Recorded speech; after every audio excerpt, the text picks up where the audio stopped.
Alright, y'all. So, this episode of Love and Hip Hop Hollywood, and it's not fucking Hollywood, it's fucking Miami! This episode of Love and Hip Hop Miami was given what it was given. So, let's give it what we got. So, Veronica Vega wants to make a comeback.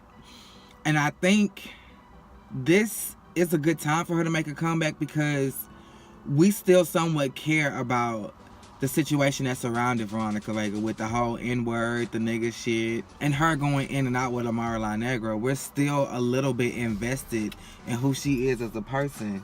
So we want to know what's next for her. Hell, I'm pretty sure Polo the Don want to know what's next, given the fact that he sold his goddamn house so this bitch could have a career. We need something to pop off. So Trick Daddy was like, I'm going to Drink Champs, which is a podcast, and they pretty much talk about everything. So how about you come with me, clear your name, and we can see where things go from there, because I believe in you, Veronica Vega, and I believe in your career. So let's see where we can take this. Boom, kaboom. Put a pin in that because we coming back to it. Amara La Negra mama is a little apprehensive about signing the empanada deal with the restaurant. Quite frankly, Amara, I don't blame your mama for being apprehensive, because if we really go back and look at the footage, nobody was really eating the empanadas. They was throwing them. So they work as footballs, they work as weapons, they work as chopping ninja sticks, but they do not work as food. And if they could cause that much damage, mama, are they really even safe to eat? That's the real question. So let's really just hop in the comments and debate that one, okay? Should Amara La Negra's mama's empanadas even be suitable or even be, right for eating? Because if you can use them as chopping ninja blocks, I don't think you should be able to digest them hoes. Mama was frying them a little bit too hard, okay? Because they was hitting like bricks.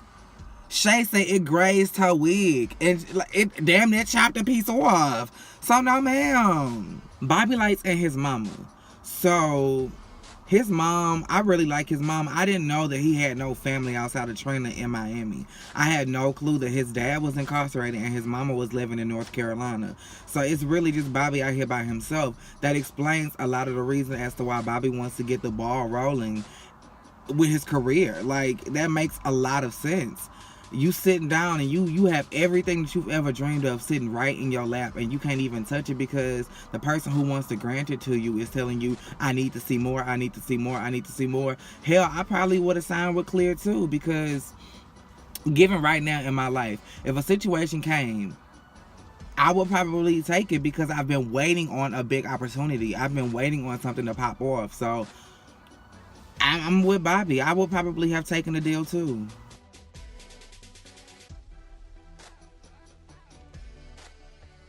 Now, when he sat with Trina and they did the screening of the video, that would have been a perfect time to run her down with the information that you got from Clear and where you was trying to take it. You asked her about signing a deal with her label, but you never mentioned that you had another deal sitting on the table. And that probably would have put some fire under Trina's ass to potentially sign you on the spot. Like, when people feel like they have something to lose, they will take action. Right now, she feel like don't nobody else want you, so she can play with you as long as she want to. If you would have told her you had another situation on the table, she probably would have gave you what you wanted. But you didn't get that because you didn't push for it. And now you signed with a fairly new independent label, and that could make or break you. JoJo and Pleasure P. So after Amara La Negra got in JoJo's ass and was like, bitch, your man was checking on a whole nother female, you should have a problem with that. Now she got a problem with that, and she wants to see why he was checking up on her. And he gave her... Do you realize every time he talks to a woman, he always, like, mind manipulate they motherfucking ass? Like, he always talks to them in, like, a work format type of lingo. And it's always like you was misrepresenting yourself. You wasn't putting your best foot. He always talks to them like they're a product. And they're a team. And they're building business together. And you made me look bad, so I did what I had to do as a businessman. Everything is business to Pleasure P. That's what it seems like. Because he handled that breakup the same way he handled the breakup with Shay. He fired JoJo's ass. He said, bye, leave, get out, vamoose. Jessie Woo and Amara La Negra. This was bound to happen because Jessie Woo just kept going at how she felt like her ideal was stolen from her. And she was not going to rest until she got some vengeance or until she got some answers from either Amara La Negra or from Julian. She wanted answers from somebody, and she wanted her justice. And she was not going to rest until she got it. And they said, okay, you keep talking around town. Miami ain't that big. Bitch, we hear what you saying, so let's go ahead and meet up. Once they meet up, Julian then bitches out and goes off on Jesse Wu like it was his idea. Do you know what we had going on? And da-da-da-da-da, and da-da-da-da-da. I'm like, okay. I'm going to let y'all handle this because I'm so glad we didn't do business together because da-da-da-da. Was really just bitching out on Jesse Wu like he was the female. And Jesse was like, okay, now on to Amara. Amara, I feel like you've been talking shit about me around these streets. And after I threw the bottle, now you mad and you saying that you gonna whoop my ass. Pause, period, hard stop. Jesse, you can't tell Amara how mad to get. JoJo threw the drink at you. Yet you hit Amara La Negra with the bottle. Because in your mind, anybody could get it. You just wanted to hit somebody with the bottle. That's not nice logic. That's not fair logic. You should have been aiming at JoJo. JoJo threw the drink. Yeah, you had the issue with Amara, but JoJo threw the drink. So JoJo is who should have got the shit back. Not Amara La Negra. And you saying anybody could get it. Hell yeah, she's saying that she wanted to whoop your ass. She was embarrassed. A bottle was thrown at her for no reason and she did nothing to you. Amara La Negra, here's some advice for you though. If you want to whoop somebody's ass, on sight should have been the mantra. I don't need to do no talking. I don't need to do no mediating. I don't need to do no understanding. If I want to whoop your ass, I need to be trying to whoop your ass. My only objective is to figure out how I'm going to whoop your ass. Because it's already set in my mind that it's going to go down. You get what I'm saying? You let all that talking take place and you didn't even get up out your seat until she said your mama could get it. Now, I'm so glad something moves you to chorus, but baby, if you wanted to whoop her ass, the mere sight of her should have set you off. Okay? That whole studio would have been upside down in the minute she would have walked through that door.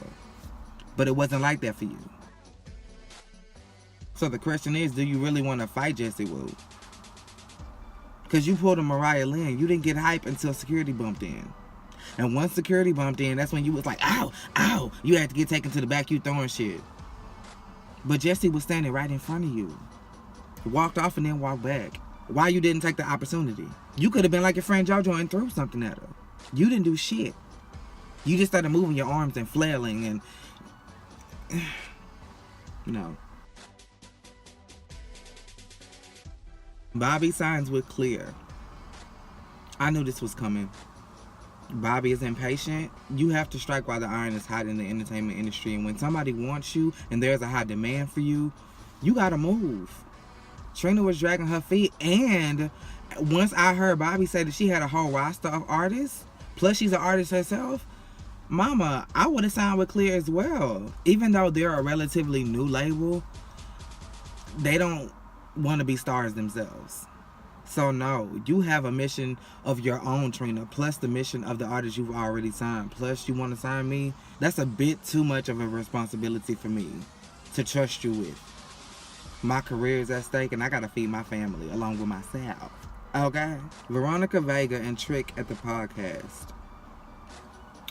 So Veronica Vega went to clear her name, but they really kind of set her straight. They was just like, you know, you can't appropriate where you from with who you are. I'm from Houston, but I ain't a rapper. You know what I'm saying? And Houston is known for their rap culture. I'm a songwriter. I'm a YouTuber. And I'm from Houston. But that doesn't mean I'm a rapper. So just because you from Hialeah and you from the hood does not mean you black. You may be a nigga. I told you that. You may very well be a nigga. But you ain't black. You're mixed. And it ain't with black. And finally, this Pretty Ricky meeting. It needed to happen. And a lot more needs to happen before they can reach a peaceful point. Because right now, the place that they are in is toxic. And it's tumultuous. And Daddy is wrong as fuck. Oh, he wrong. How you gonna take all these kids' money and tell them they ain't worth shit? No, yeah, you managed them and yeah, you put the blocks in place, but they were the talent that garnered the money. They were the face. We were buying into Pretty Ricky. We were buying into all 4 of them dudes, not your ass. So that money is all of theirs. You get a percentage, a manager's fee. That's what you get. You don't get all of their money just because you're their father. No, you stole from them boys, and that's not right. And they have come on. One of these grown-ass men don't even have a bank account because you fucked him up royally, so now he don't even rock your money like that. Like, come on. You gotta see your wrongdoing in this. You gotta see where you fucked up.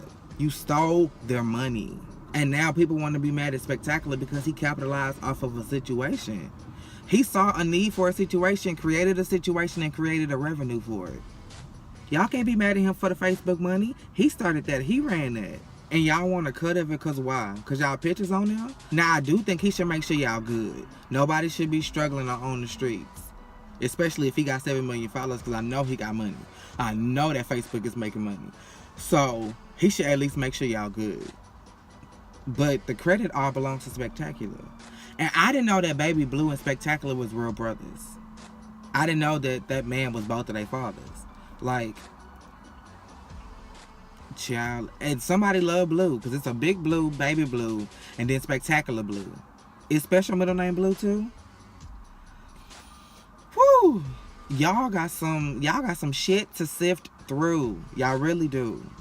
But y'all, that was Love and Hip Hop Miami. It was given what it was given. I'm sorry I couldn't give y'all Me on Mondays. I have been really going through, y'all. Like, I had a lot on my plate. And I'm starting to get things back in order. So y'all should get a Me on Monday next Monday. But I have more content coming. So just be on the lookout for that. Whew. Make sure you are liking and subscribing. Same place, same time.